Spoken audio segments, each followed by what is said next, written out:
Hello everyone, this is Habiba with a new topic, Pedagogy of Social Sciences. Social sciences as an integrating area of study context and concerns with the subtopic linking child's natural curiosity with natural phenomena like weather, flora and fauna, spatial and temporal contexts, important social and economic issues and concerns of the present day Indian society. Now let's understand each topic now. The first one is weather, flora and fauna. It is an interaction with the environment that the child constructs knowledge and derives meaning. Every subject that is taught to children has certain basic elements and fundamentals. To have a correct idea of these fundamentals, a proper explanation of the natural environment is essential. It becomes of prime importance to have a theoretical study of natural conditions. An attempt should be made to strengthen the knowledge of the experience acquired by the students in their previous stage of education. An attempt should be made to make the students understand the importance of human life and natural environment. Teaching should develop the curiosity, power of imagination, learning, reasoning, etc. of the students. Now, climate, flora and fauna in the primary school, the age group of the students between 5 to 10 years is the formative period of a student's life. If particular types of habits are formed, they continue to be there the rest of the life. It is very necessary to train the students properly at this stage of education. The psychology of the students at this stage is such that they can learn things by seeing. The teacher may teach various topics connected with the subject matter in the following manner.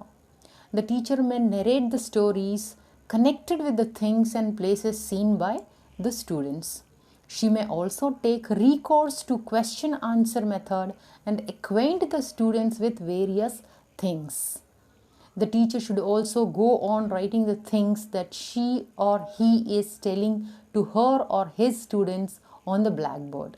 This would have a lasting value and the knowledge of the students shall be strengthened. Textbook method should not be applied. This would make the students bored. No burden should be put on the students. Their teaching should be made quite interesting. At the primary stage of education, the teaching as well as examination should be oral. The students should not be insisted upon to write things. Teaching aids such as models, charts, maps, etc. should be used as a good deal. By and by, the students should be encouraged to take practical work and writing. The child's community and local environment is also very important. Now let's understand related to children's knowledge and local knowledge. The child's community and local environment from the primary context in which learning takes place and in which knowledge acquires its significance. The local environment and the child's own experience are the best entry points into the study of disciplines of knowledge, but more so because the aim of knowledge is to connect with the world. Day after day, children bring to school their experiences of the world around, the trees that they have climbed, the fruits they have eaten, and the birds they have admired. All children are alive to the natural cycles of day and night, of the weather, the water, the plants, and the animals that surround them. Children, when they enter class 1, already have a rich language of small numbers and rudiments of operations are already placed. Before starting a lesson on living and non-living, if a teacher was to take her class out on a walk through a field near the school and on returning ask each child to write the names of 10 living things and 10 non-living things that she or he saw, the result would be amazing. Example, children in Mahabalipuram in Tamil Nadu may include in their list of things seashells, pebbles and fish, and those in Chhattisgarh near the Dandakaranya forest may include nest, beehive and anklet. Instead, these days, children are usually required to look at a drawing in the textbook or a list of words and sort the things out as living or non-living. During a lesson on water pollution, children could examine the water sources and water bodies, then connect these with different types of pollution. This exercise could also raise issues regarding how lack of safe water affects health. Instead, children are expected to see pictures of polluted water and comment on them. When studying the moon and its phases, how many teachers actually ask the children to look at the moon at night and they talk about it the next day? Instead of asking children the names of local birds and trees, our textbooks name ubiquitous things that seem to belong everywhere and yet belong nowhere. Only if children in, say, class 8th can connect the chapter with the real life around would they think of asking questions. Only when the living world around becomes available for critical reflection within the school will children become alive to the issues of the environment and nurture their concern for it.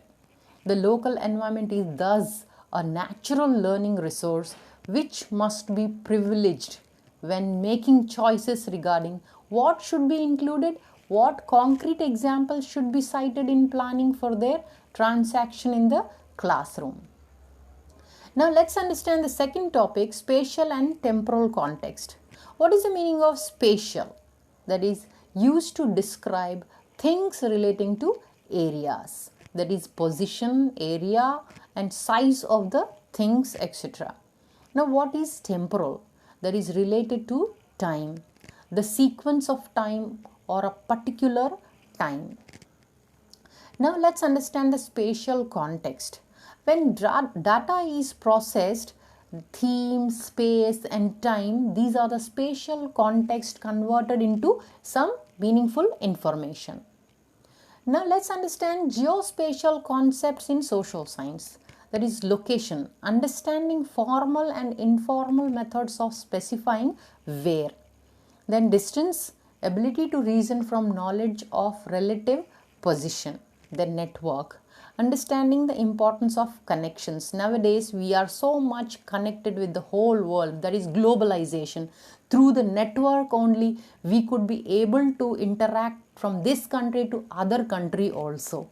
Then neighborhood and region, very very important, drawing inferences from spatial context. Then overlays, that is inferring spatial associations by comparing mapped variables by locations. Then scale, understanding spatial scale and significance, spatial heterogeneity, the implication of spatial variability. Then spatial dependence, understanding relationship across space. Then objects and fields, viewing phenomena as continuous in space, time or as discrete integrating. Then let's understand few points related to spatial context. Spatial cognition means thinking ability, that is spatial cognition. Then understanding spatial learning, then identify basic elements of spatial thinking, then improved education practices to foster spatial skills and spatial functioning methodology to measure understanding, learning and skill development. Social sciences focus on interdependence among people, space and time. Applications of spatial thinking and spatial concepts in the social sciences are seen as aids to understand social patterns and processes. Then curriculum development in support of spatial thinking in the social sciences should be content dependent and reflective of complexity in real world social situations. Now let's understand temporal context. Temporal context includes stage of life, time of day or year, duration or rhythm of activity and history. The temporal context, the experience of time as shaped by engagement in occupations, the temporal aspects of occupation that contribute to the patterns of daily occupations include rhythm, tempo, synchronization, duration and sequence. This definition is given by Larson and Zemke in the year 2003 and Zemke in 2004. The temporal context includes, just now we understood, that is stage of life, time of day or year, duration and rhythm of activity and history. Let's understand through some examples. That is related to person. A person retired from work for 10 years. That is related to time. That is temporal context. Then related to a group, a community organization's annual fundraising campaign. That's also a time related fundraising, how much time it will take to raise the fund, annual fund. Then population, people celebrating Independence Day on, in our country it is 26th January, the Republic Day, and the Independence Day 15th August. Here example is given of some general example, maybe 26th March. Now let's understand the third important topic, important social and economic issues and concerns of the present day Indian society. Social science is a branch of study which deals with human beings, their behavior, growth and development, relationships, resources they use, and the various institutions they require to function and carry on their life smoothly. For example, family, school, workplace, government, judiciary, recreation clubs, etc. All these aspects of life are interrelated and interdependent on one another. The inclusion of social sciences in the curriculum right from primary to secondary classes signifies the importance of the subject and the role it plays in a student's life.